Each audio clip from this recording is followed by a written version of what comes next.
a leer en Génesis capítulos 1, versos 27 y 28. Vamos a dar como el inicio de lo que vamos a compartir en el día de hoy. Génesis capítulo 1, versos 27 y 28. Yo espero que esto sea una pregunta muy absurda, ¿no? Pero para quien no lo sabe, Génesis es el primer libro de la Biblia. Amén. Son una iglesia que sabe y lee la palabra, ¿no? Amén. Génesis, primer libro de la Biblia. ¿Qué significa Génesis? Principios. ¿Sí? Principios. Porque los judíos le llamaban al libro según la primera palabra de la cual estaba escrito. Es el Bereshit, el principio.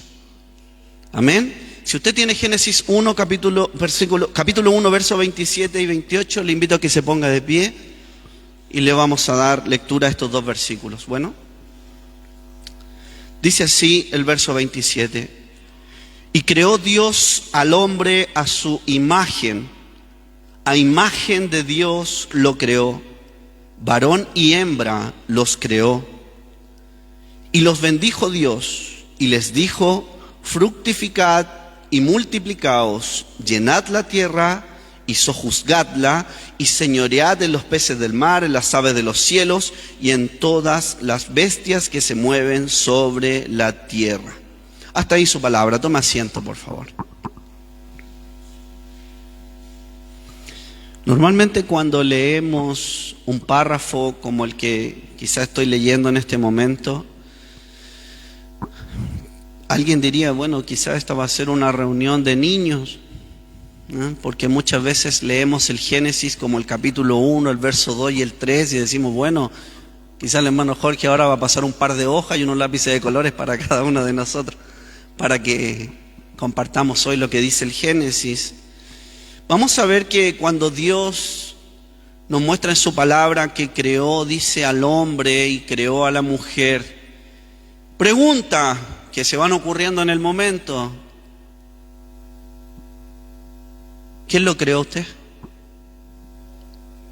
¿O usted cree en la teoría de Darwin de que evolucionó del mono? No, ¿cierto? Nosotros somos creados por Dios. Dios lo hizo a usted.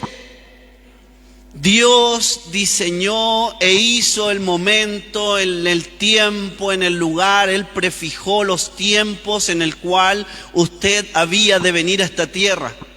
Dios no quiso que Walter viniera en el 300 después de Cristo, ni en el 500 antes de Cristo, sino que Dios dijo que Walter iba a nacer en este tiempo porque Dios así lo quiso. Igual tengo dudas.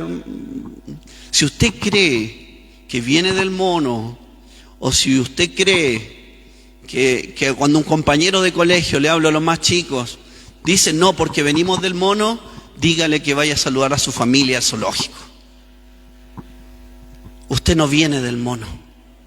Usted fue creado por Dios. Usted no es un producto evolutivo, sino usted es creación del Dios Todopoderoso. ¿Lo cree? Amén. Usted es creación de Él. Tú me tejiste en el vientre de mi madre. Te alabo, Señor. Te alabo. Dios nos ha creado. Y cuando Dios creó al hombre, a la mujer, a su imagen, a imagen de Dios los creó, hay muchas preguntas o hay muchas definiciones de qué significa la imagen de Dios en el hombre, pero sí podemos ver quizá algunas de ellas que se refieren a la capacidad de pensar, a la capacidad de razonar, a varias capacidades y cualidades que no la tiene ninguno de los seres creados del verso del día 1 al día 5.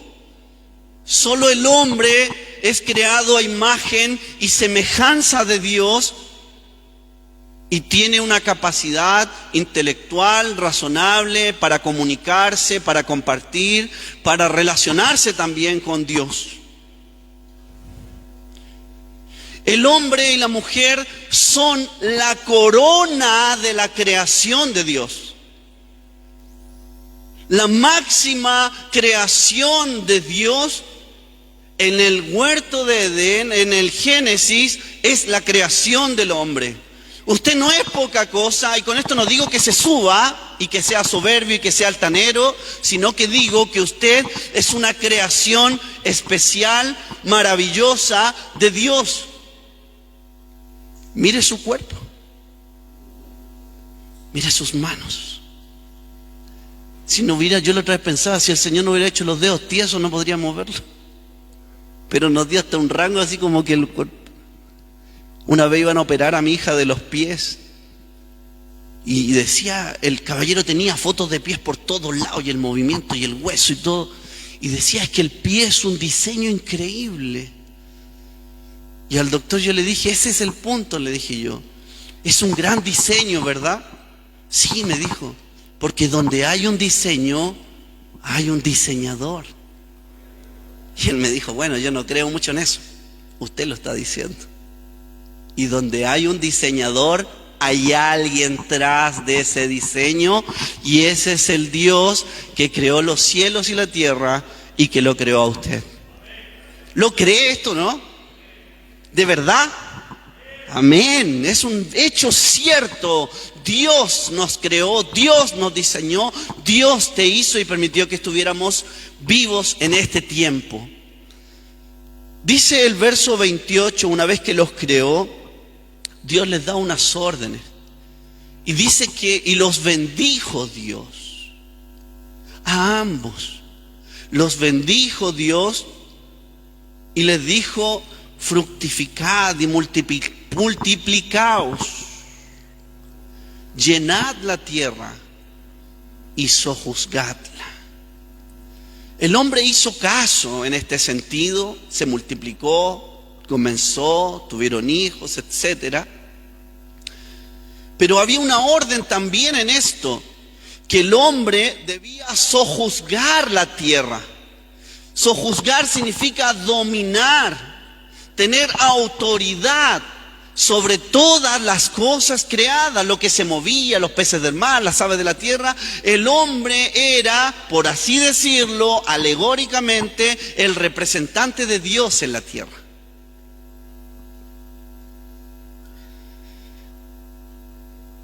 Y la historia del ser humano, yo le voy a pedir que alguna vez usted vio algún monito cristiano. Yo no lo vi mucho, pero alguna vez me acuerdo que salió un monito, los pillé en YouTube buscando material para niños, que tomaban como una máquina del tiempo, así iban a Génesis, así por ejemplo. No sé si alguien lo vio alguna vez o soy el único que lo aluciné y no estaba. Pero remóntese un momento allá a la antigüedad, piense un momento y vamos allá, y el hombre tenía el dominio. Pero ocurrió algo, el Señor les dijo, de todo comerán, ¿cierto? ¿Se acuerdan bien de esto? De todo dominio de ustedes, todo es de ustedes. Sin embargo, el día que comieren de esto, morirán. ¿Se acuerdan, no? Y dice su palabra que Satanás tentó, ¿cierto? Y no vamos a estar en tanto detalle, pero la mujer y el hombre, ambos comieron, ambos desobedecieron, ambos murieron. Y en esta historia está Dios hablando, la deidad, me gusta más decirle, y algún momento explicaré por qué me gusta más nombrar la deidad, porque ahí estaba la deidad hablando con el hombre. Cuando dice la deidad, hagamos al hombre a nuestra imagen, es la deidad hablando sobre la creación. Y cuando la divinidad, la deidad está en aquel momento, está el hombre, pero también hay un ser cuya historia ya tenía tiempo, no sé cuánto tiempo. Hay gente que dice, no, yo no tengo idea cuánto tiempo. Pero ahí apareció uno que era una serpiente y que hoy le denominamos la serpiente antigua. ¿Saben quién es, no? Una serpiente antigua aparece en escena y hace caer al hombre y a la mujer y ambos mueren. Ambos mueren. Y el hombre que tenía el dominio dado por Dios perdió todo dominio. El hombre perdió el dominio porque fue vencido por Satanás. Y en ese momento Satanás pasó a tener el dominio, pasó a tener la autoridad. Y el hombre quedó sujeto a esclavitud, porque el arma del diablo es el pecado. Y Satanás quedó en un, como alguien dice de repente con minúscula, como amo y señor de lo que se le había dado al hombre. El hombre lo perdió, Satanás lo tomó. Y vemos que comenzó con la muerte del hombre, que llegó a ser física, pero en primera parte fue espiritual, cortando toda relación con Dios. Comenzó sobre el mundo, sobre la humanidad, cuando comenzó Adán, y después, digamos así, el 100 después de Adán, el 50 después de Adán, vemos que las tinieblas comenzaron a cubrir la tierra. La maldad, las tinieblas, la oscuridad. Y cuando digo las tinieblas, digo toda la esfera demoníaca del control del diablo comenzó a oscurecer la tierra. No lo digo físicamente, el sol sí salía, no lo digo climatológicamente, lo digo en la esfera espiritual. El mundo comenzó a estar en tinieblas, al punto que los hijos de Adán inmediatamente, uno engañado por Satanás, mata a su hermano, y ya se ve la influencia que tiene Satanás sobre la humanidad. La humanidad era chica, pero Satanás ya estaba causando grandes estragos. ¿Se acuerdan, no? Que Caín mató a su hermano Abel y las tinieblas andaban. La maldad de los hombres, dicen aquellos primeros capítulos del Génesis, que se acrecentaba. Las tinieblas estaban cubriendo toda la esfera humana, estaba siendo cubierta por las tinieblas, por la maldad, por aquel que tomó lo que el hombre perdió. El hombre perdió autoridad, perdió dominio, perdió, y me gusta tanto una parte que habla en Génesis que dice, y todo, sobre todo animal que se arrastra sobre la tierra. Algunos creen que se refería también a Satanás. Pero perdió el dominio, perdió la autoridad, y Satanás fue señor. Las tinieblas, él, su imperio salió a llenar y a cubrirlo todo. La maldad se siguió aumentando. Y llegamos a un momento como cuando los hombres comienzan a hacer Babel, ¿se acuerdan? Comienzan a hacer una torre, quieren hacerse un nombre. Ya no existe Dios. Ya nosotros somos nuestros dioses, los dioses de nosotros mismos. No existe Dios para ellos. ¿Qué Dios? La maldad aumentó, pero Dios destruyó nuevamente. Y después, ¿qué sucedió también con Noé? Cuando Dios dice, la maldad se ha aumentado tanto, que Dios decide destruir, pero no se iba a dejar sin testimonio él. Porque recuerden que cuando el hombre cayó, Dios profirió que iba a venir un redentor. Le herirá en el calcañar, pero la simiente piadosa, la promesa de redención, iba a herir en la cabeza a la serpiente, lo cual iba a ser una herida mortal. Dios ya había echado a andar su plan de redención, a pesar de que el hombre había perdido el dominio y la autoridad. Dios ya había echado a andar su plan de redención. ¿Vamos bien hasta ahí? Luego hay un hombre que Dios llama, Abraham. Un hombre que vivía en una ciudad idólatra, en Ur. Pero Dios tenía un propósito, porque Dios iba a formar un pueblo para sí. Dios iba a formar un pueblo en medio de un mundo que había sido esclavizado por la pérdida del dominio que Dios le había dado. Dios, aún en medio de un mundo lleno de tinieblas, corrompido y perdido, Dios quiso formar un pueblo. ¿Para qué? Para depositar su palabra, para mostrarse como el único Dios y para que por medio de ese pueblo viniera un redentor. El Antiguo Testamento nos habla de la venida de aquel que va a venir. El Antiguo Testamento habla del que va a venir. Él. Cuando venga Silo, el enviado. Y forma Abraham, Dios forma un pueblo, y ese pueblo Dios lo escoge no porque fuera maravilloso, no porque fuera bueno, sino porque Él quiso elegirlo como pueblo especial de Dios para esos propósitos que yo le mencioné recién. Y Dios ahí se da a conocer. Dios ahí muestra su carácter. Dios ahí da leyes. Dios muestra cuál es su condición de santidad, de perfección, de ser inigualable. Y muestra también por medio de su ley cómo el hombre que había sido vendido al pecado y esclavo del pecado, cómo no tiene la capacidad de cumplir las demandas de un Dios santo, justo y perfecto. El hombre, por medio de la ley de Dios, solamente puede ver su condición. Estoy perdido. Él es demasiado santo y yo no tengo una pizca de eso.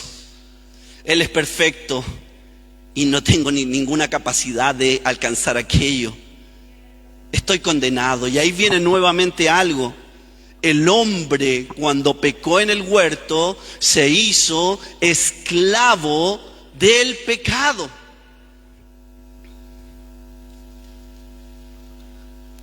El hombre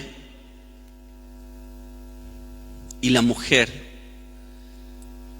están en una situación espantosa en la humanidad. Si usted hubiera sido un ciudadano de Siria, un ciudadano de Media, de Persia, está perdido. No hay esperanza. Porque producto del pecado, el hombre está condenado. ¿Por qué? Porque el hombre tiene una sentencia de muerte. Y cuando hablamos de sentencia de muerte, escuche bien, no me estoy refiriendo solo, aunque no está excluyéndolo, y necesariamente de la muerte física, sino está hablando de una pregunta existencial que tuvieron los hombres antes: ¿qué hay después de esto? Y bajo ese parámetro, el ser humano está condenado. ¿Usted entiende bien esto? El hombre, producto de perderla, pasó a ser un esclavo del diablo. Pasó a ser esclavo del pecado, que es el arma del diablo para esclavizarnos, y el hombre está perdido. Su sentencia es condenatoria. Si lo ponemos en el estrado, solamente vemos hombres y mujeres culpables de sentencia por su naturaleza y su vida pecaminosa. Hay un decreto en contra nuestra, está lleno de demandas en contra nuestra por todo lo que hemos hecho, por una vida miserable, por una vida perdida. Le estoy diciendo, toda la humanidad estaba en esta condición, acusada, culpable, es culpable de los delitos, culpable. Siéntese un rato en un juicio. ¿Cuáles son las sentencias que tiene? Culpable, y este es culpable, y este es culpable. No, pero me pueden eximir de algo. No, estás culpable.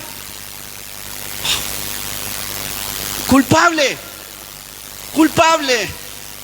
Pero el día que de él comieres morirás. De repente escucho a alguien dice: si yo hubiera estado, este Adán, si yo hubiera estado ahí, yo hubiera sido peor. No hubiera alcanzado ni a ponerle nombre a los animales en realidad. Ni a las plantas, quizás le hubiera puesto a una, ya, tú, ya, voy a parar. No creo que usted lo hubiera hecho mejor. porque estábamos todos en sus hombros. Él nos representaba a todos. Y usted no hubiera hecho nada mejor que eso. Así que algunos me dicen, yo voy a llegar y le vamos a echar las pantadas allá cuando... No. Capaz que nos muestren un video, duré menos que él. Estábamos condenados si todos hubiéramos hecho lo mismo. Culpable, culpable, culpable. Satanás, cuando el hombre perdió el dominio, él asumió, porque cuando alguien es vencido por el otro, toma todo lo que tiene. Y Satanás triunfó sobre el hombre y perdió el dominio. Satanás pasó a tener el dominio de todo este mundo. ¿Recuerdan versículos que hablan de que Él es el príncipe de este mundo? El Dios de este siglo. ¿Sí?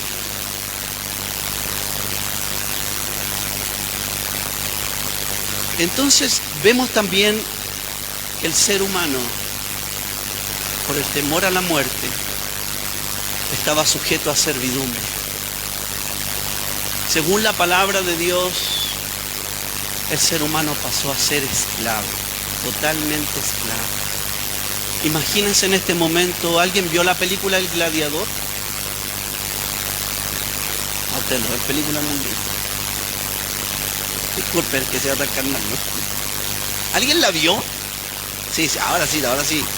Sí, igual tiene algo de la palabra. No tiene nada, pero tiene algo de ritos y costumbres de aquella época que nos pueden servir un poco. Esa película, por ejemplo, nos sirve para ver cómo era la costumbre del Imperio Romano en aquella época. Y en aquella época el hombre pasó a ser esclavo. Así como Máximo Décimo emperador, él pasó a ser un esclavo. ¿Se acuerdan que era un esclavo? Y muchos de los que peleaban como gladiadores eran esclavos. Usted era uno de ellos. Usted era uno así. Era un gladiador. No, era un esclavo. Estoy haciendo esa comparación solo con la esclavitud. Éramos esclavos. Mujeres esclavas, hombres esclavos, familias esclavas, que eran comercializados en una plaza pública. Satanás nos tenía con grilletes, con cadenas, a tal punto que en un momento los judíos se espantan del Señor y dicen, ¡hey! Nosotros nunca hemos sido esclavos de nadie. Y te queda la boca ahí mismo. Y el Señor les dice, ¿qué? El que hace pecado, esclavo del pecado. Ustedes me quieren matar. Ustedes son de vuestro padre el diablo. Y solo si el Hijo de Dios os libertare, seréis libres. Usted y yo estábamos en una plaza. Satanás jactándose, estos son esclavos míos. Los dominé en un momento y pasaron a ser esclavos míos. ¿Les gusta? Hacen lo que yo quiero. Los tengo dominados. Ya vamos a llegar al Nuevo Testamento. En el Antiguo Testamento, los creyentes, no hay tantas luces. Y quiero que ustedes se olviden un momento del Nuevo Testamento. En el Antiguo Testamento pareciera que no se habla mucho de la eternidad porque no hay muchas luces, porque la revelación fue progresiva y la revelación plena vino por medio de Cristo. Amén. Porque a los padres les habló antes por los profetas, pero en estos posteriores tiempos Dios nos ha hablado ¿por quién? El Hijo, a quien constituyó heredero de todo y por quien asimismo hizo el universo.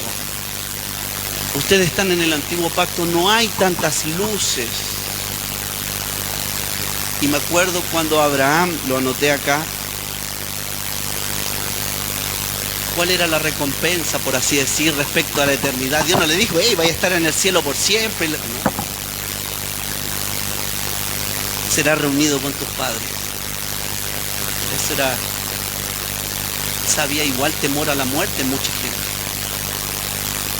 Y hay algunas luces, pero no voy a ir a aquellos versículos porque yo siento que hemos ido mucho. Voy a ir a lo esencial. Sí quiero decir que en el antiguo pacto hay un par de luces referente a la vida después de esta. En realidad hay varias luces, pero no son como en el antiguo pacto, o en el nuevo pacto, perdón. Hubieron 3 resurrecciones en el Antiguo Testamento por medio de Elías y Eliseo, que ya podían dar una luz, pero solamente era algo temporal en realidad, ¿sí? Entonces uno podría decir, oye, ¿vamos a vivir después de esta vida? No sé, no creo, no entiendo qué pasará, pero honra a tu padre y a tu madre, que es el primer mandamiento con promesa, y serás de largos días en la vida. Ah, bueno, ya igual por último voy a vivir harto aquí. ¿Ah? Consuélese con eso. ¿Ah? Pero hay 2 luces también, hay 2 arrebatamientos. Uno es Enoc. Dice que caminó Enoc con Dios y fue traspuesto y no vio muerte porque lo llevó Dios. ¡Wow! Eso ya podía hacer pensar a los antiguos, bueno, ¿a dónde se lo llevó? ¿Cierto? Y también vemos cuando Elías, ¿cierto? ¿Se acuerdan de Elías? Que Elías está ahí, fue arrebatado, carros de fuego, ¿cierto? Y se fue Elías y Eliseo. Yo quiero una doble porción. Ya vamos a corregir eso en su momento. Yo no quiero ir para otros temas. ¿Ah? ¿Han escuchado eso? Oh, oremos por la doble porción. Bueno, no, dije que no iba a hablar con cabeza de pescado, perdón. Pero es un tema que ya lo corregiremos. Había entonces esta luz, unos arrebatados. ¿Dónde se fue Elías en ese carro de fuego? Se lo llevó Dios. Vemos en Job también, no quiero que lo busquen, pero Job cuando dice, yo sé que mi Redentor vive y al fin se levantará, y después habla de que él, aunque su carne esté igual, va a ver a su Redentor. Ya hay alguna luz de que después de esta vida parece que sí hay algo, o Dios le reveló que sí había algo. Daniel 12:2 también.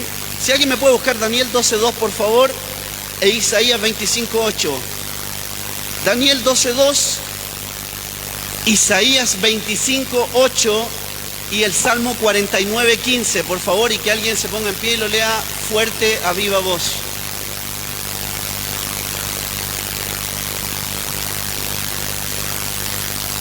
¿Lo tiene alguien? ¿Mi hermana Clarita? ¿Usted o no? ¿Lo tiene?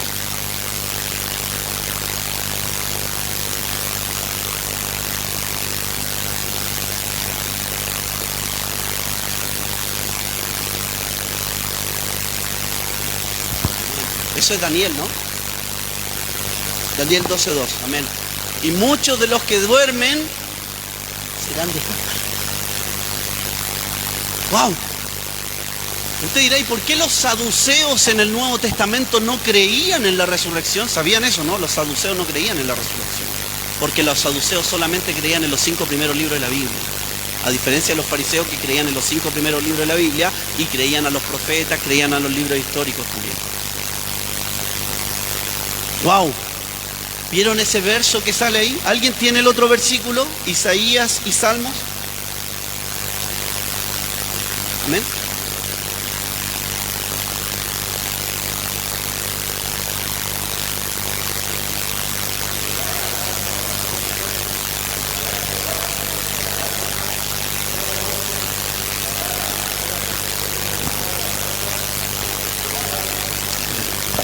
¿Qué va a destruir? ¿Qué va a destruir? La muerte. Destruirá la muerte. ¿Y el Salmo? ¿Alguien tiene el Salmo 49:15?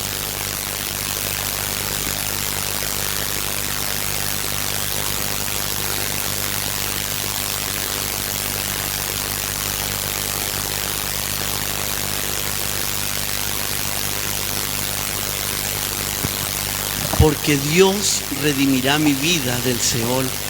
Y el Seol era la designación que tenían para decir dónde estaban los muertos. Dios va a redimir mi vida del Seol.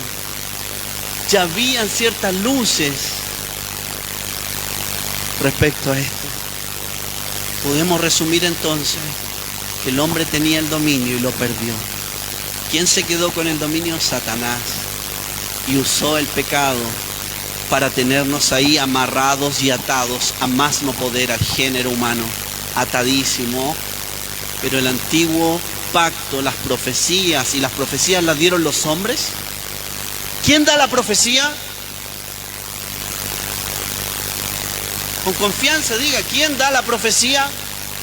¡Oh! Me dio un pajarito.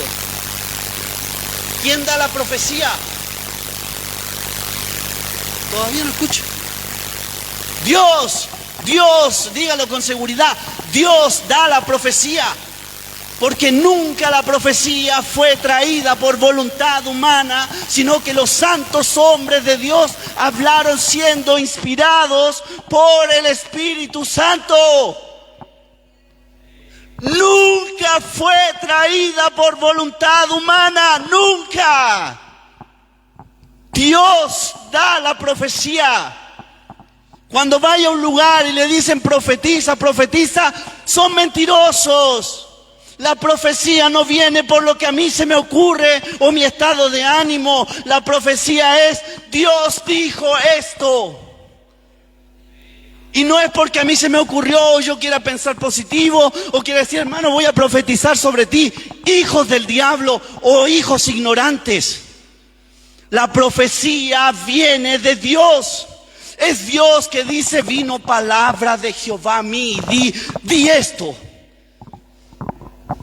Cuando estos hombres dicen profetiza, profetiza, Dios les dice, nace de su vientre, de su cabeza loca y de su entendimiento perdido. Así que yo no quiero escuchar que uno de ustedes que aman a Dios y que aman su palabra, vamos hermano, profetiza, nuestra boca tiene poder. Poder para comer tendrá. Pero la profecía es de Dios. Es de Dios. Entonces cuando yo digo, ¿de dónde viene la profecía? Dígalo fuerte, ¿de quién viene la profecía? De Dios. Amén. Amén. ¿Lo sabe? ¿Lo va a decir con seguridad? Viene de Dios. La multitud en tinieblas, la multitud en oscuridad, el ser humano perdido, esclavo. Pero ocurre algo pero muy increíble. Nos cuenta la historia cuando leemos que aparecen unas personas. ¿Dónde está el rey de los judíos que ha nacido? ¿Dónde está? Porque vimos su estrella en el oriente. ¿Qué dice lo de qué? El rey nació. Y tú, Belén Efrata, que no eres la más pequeña, porque de ti saldrá un guiador que apacentará a mi pueblo Israel. ¿Qué? ¿Quién van a ser? Sí, porque así está escrito. ¿Qué? Aparece por un acto sobrenatural y milagroso el Hijo de Dios. Aparece en escena en esta tierra. El cumplimiento de las profecías aparece en tierra. Aparece la luz. Aparece la vida. Aparece la esperanza. Los ángeles aparecen y dicen paz y buena voluntad para con los hombres. Aparece el Señor Jesucristo y aparece en su ministerio y Él nos dice algunas palabras que no las vamos a leer, pero yo sé que están en la memoria. Y dice su palabra que Él apareció para deshacer las obras del diablo. ¿Cuál era la obra del diablo? Tenerlo en esclavitud, tenerlo sujeto, tenerlo con quizás la tristeza. Y no estoy hablando de usted en este tiempo, recuérdese, remóntese a ese tiempo, porque usted ya sabe la verdad, pero remóntese a ese tiempo. Gracias, hermano. Usted estaba en esclavitud, no había esperanza, no había seguridad de que viene. Algunas luces tenemos, pero Cristo aparece. Y Él dice que Él vino a deshacer las obras del diablo. Primero, ténganlo en la memoria, deshacer las obras del diablo. Satanás es tan balsa, es tan patudo, que en un momento cuando el Señor inicia su ministerio y ya entendiendo quién apareció en escena, Él lo lleva a un lugar y le dice: mira los reinos, todo esto está en mi dominio. ¿Saben quién lo perdió? El hombre.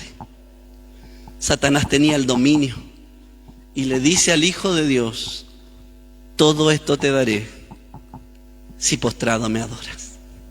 Porque a mí me fue dado. Por así decir, yo lo adquirí. ¿Por qué la perdieron ustedes? Vete, Satanás. Luego, el Señor Jesús en un momento está echando un demonio fuera. No sé si recuerdan esto. Lo tengo acá en Mateo 12, 22. Y dice que Jesús echa fuera aquel demonio. Y dice que aquellos que estaban ahí en derredor decían y murmuraban: por medio de Belcebú hace esto. Y Jesús, conociendo sus corazones, dice: si Satanás echa a Satanás, estaría en contra de él. Su reino no permanece. Mas si yo por el dedo de Dios hago esto, es que el reino de Dios ha llegado a vosotros. Y el Señor dice algo que a mí me encanta: porque nadie puede entrar en casa del hombre fuerte si primero no le ata. Entonces podrá saquear su casa y sus bienes. Cristo llegó, y aquel que nos tenía en esclavitud en su casa, nosotros no teníamos la capacidad contra ese hombre fuerte llamado Satanás. Pero Él es más fuerte. Él es más fuerte. Porque mayor es el que está en vosotros que el que está en el mundo. ¿Lo creyó alguien lo que dije, no? Sonó como bonito. ¿Sí? Mayor es el que está contigo que el que está en el mundo. Amén, ¿cierto? ¿Tú lo crees? Yo también lo creo. ¿Usted lo cree?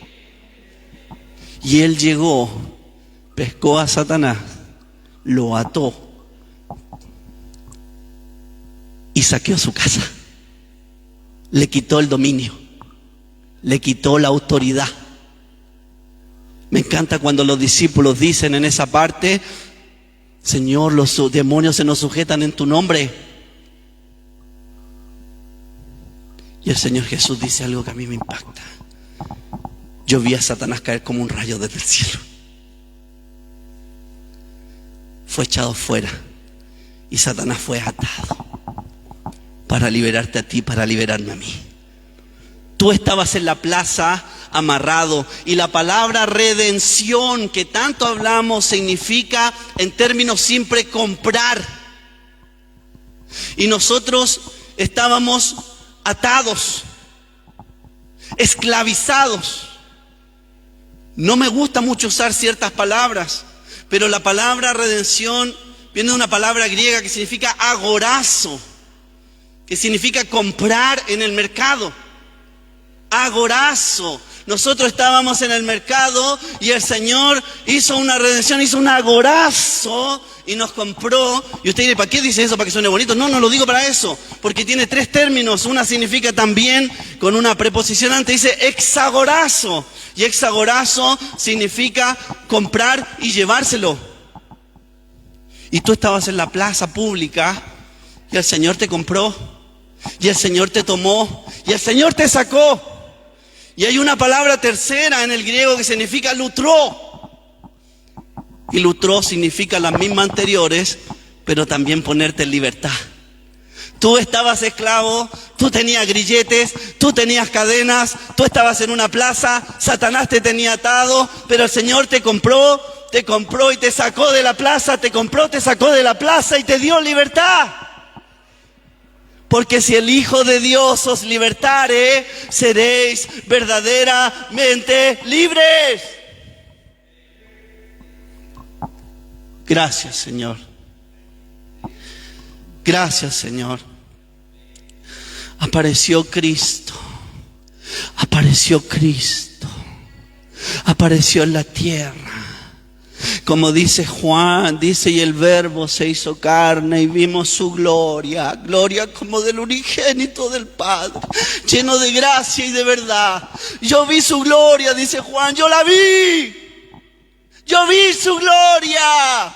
Aquella luz verdadera que alumbra a todo hombre venía a este mundo. El mundo por él fue hecho y el mundo no le conoció. A los suyos vino y los suyos no le recibieron. Mas a todos los que le recibieron, a los que creen en su nombre, les dio autoridad de ser llamados hijos de Dios, los cuales no son engendrados de sangre, ni de carne, ni de voluntad de varón, sino de Dios. Gracias, Señor. Aquella luz, aquella luz, aquella luz, aquella luz, aquella luz apareció, dice Juan. Aquella luz vino, aquella luz se hizo patente, la vida misma apareció en la tierra. Usted dice, no, pues igual yo vivo. No, no hay vida fuera de Él porque Él es la vida. Él es la vida. Hay un verso que se citaba mucho en las calles y lo decimos siempre en pasado, aunque se puede decir en presente. En Él estaba la vida. No, en Él está la vida. Y la vida es lo que ilumina a los hombres. Y la luz, que es el mismo vida, el cual es Cristo, en las tinieblas resplandece. Mas las tinieblas, las huestes satánicas de maldad no prevalecieron contra él. La luz. Es un texto hermoso. Las huestes de maldad no pueden prevalecer contra el glorioso y bendita luz que es Cristo el Señor. Yo soy la luz.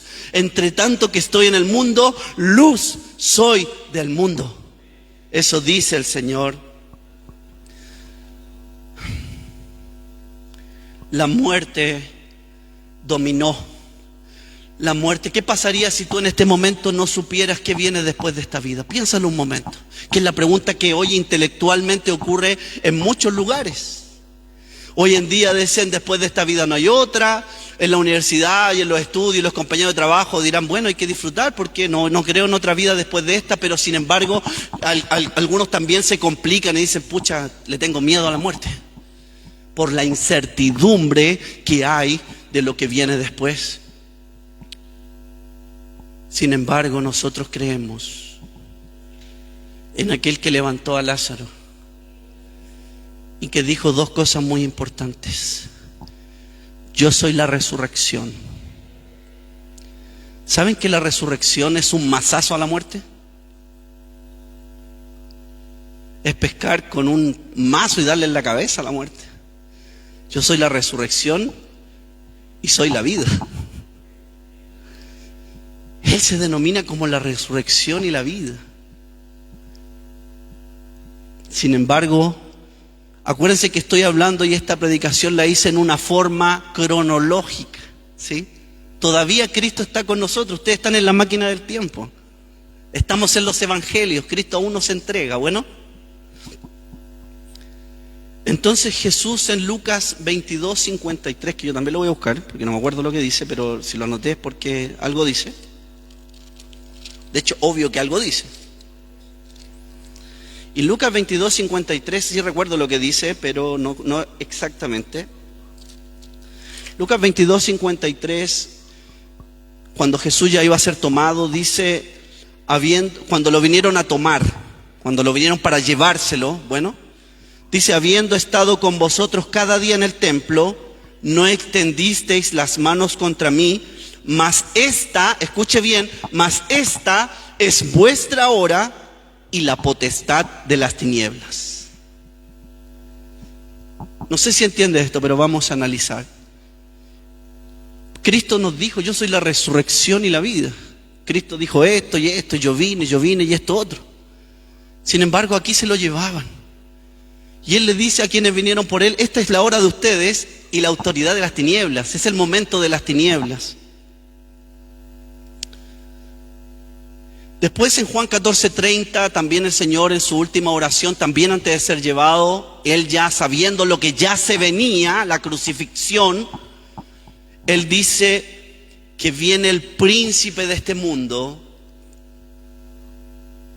y Él nada tiene en mí.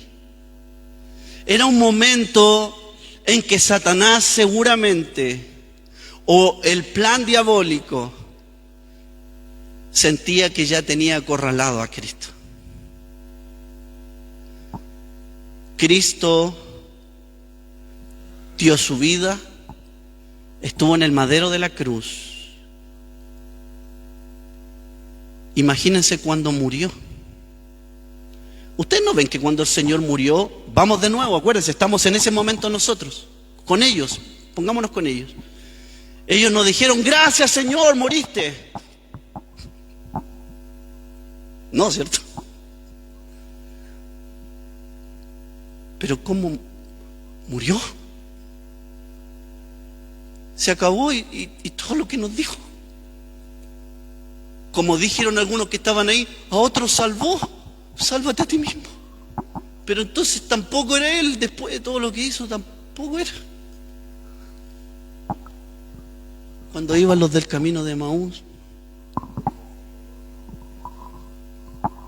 qué lata lo que pasó. ¿Qué pasó? Qué lata lo del Señor, que todos pensábamos que era el Mesías. Todos pensamos que Él iba a redimirnos. Todos pensamos que era Él. Y se aparece el Maestro. Ya apareció. Cuando las mujeres van al sepulcro. ¿Por qué buscáis entre los muertos al que vive? ¿Ustedes están buscando entre los muertos a la vida? Él no está aquí. Él ha resucitado. Porque Él es la resurrección y la vida. Y es en ese momento, cuando Cristo destruyó a la muerte. Es en ese momento cuando Él destruyó a la muerte. Quiero que pongan atención a un versículo de Hebreos capítulo 2, verso 14. Así que por cuanto los hijos participaron de carne y sangre, Él también participó de lo mismo. Igual que usted se humanó, ¿se acuerdan? Filipenses capítulo 2. Él se humanó, se hizo humano para destruir por medio de la muerte al que tenía el imperio de la muerte. Esto es, al diablo.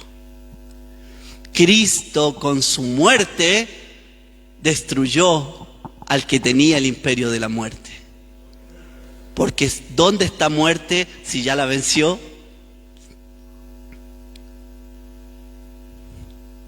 ¿A usted le alegra esto, no? Cristo venció la muerte. La resurrección es el hecho de que la muerte no lo pudo retener. Las palabras se hicieron vida. Sí, pues si tú habías dicho que era la resurrección y la vida, pero cuando estabas muerto como que lo dudamos. Pero tú venciste la muerte. Sí, pues yo vencí la muerte. Y tú, no, yo no creo, ni aunque lo viera, no lo creo. El discípulo porfiado. Pon tus dedos. Oh, Señor mío y Dios mío, venciste la muerte, venciste la muerte. Y Dios dice en su palabra que Él exhibió públicamente a los principados y las potestades. Él las exhibió en la cruz, triunfando sobre ellas. En el momento de la muerte y la resurrección de Cristo, Satanás fue herido de muerte. Y nosotros fuimos rescatados para ya no tener más temor a la muerte, sino que hoy en día tenemos la vida, y esa vida es Cristo Jesús. Cristo Jesús es la vida, y el que tiene a Cristo tiene vida, vida, vida en sí mismo.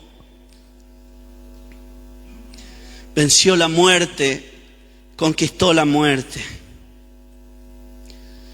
Cristo hoy tiene las llaves de la muerte. Antes pasaron al diablo, pero Él amarró y le quitó las llaves. Y Cristo hoy en día ya no le tenemos miedo a la muerte. Pablo llega a tal conocimiento que dice: para mí el vivir es Cristo y el morir es ganancia. Deseáramos estar ausentes del cuerpo y presentes al Señor. Y para ir terminando y no añadir más, en 1 Corintios 15,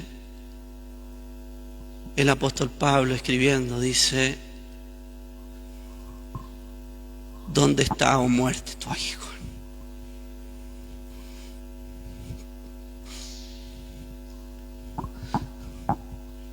Muerte, ¿dónde está la espada con la cual nos atormentabas? Sepulcro, ¿dónde está tu victoria? Ya no tienes nada, Cristo te venció. Muerte, ¿dónde está tu aguijón? Sepulcro, ¿dónde está tu victoria? Sorbida es la muerte en victoria. ¿Qué significa esto? Devorada fue la muerte en el sacrificio de Cristo. Devorada fue la muerte. La palabra de Dios dice que por el Evangelio Dios nos mostró, sacó a luz la vida y la inmortalidad.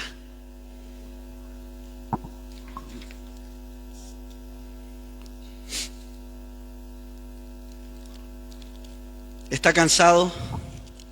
Está sentado, no debería estar cansado.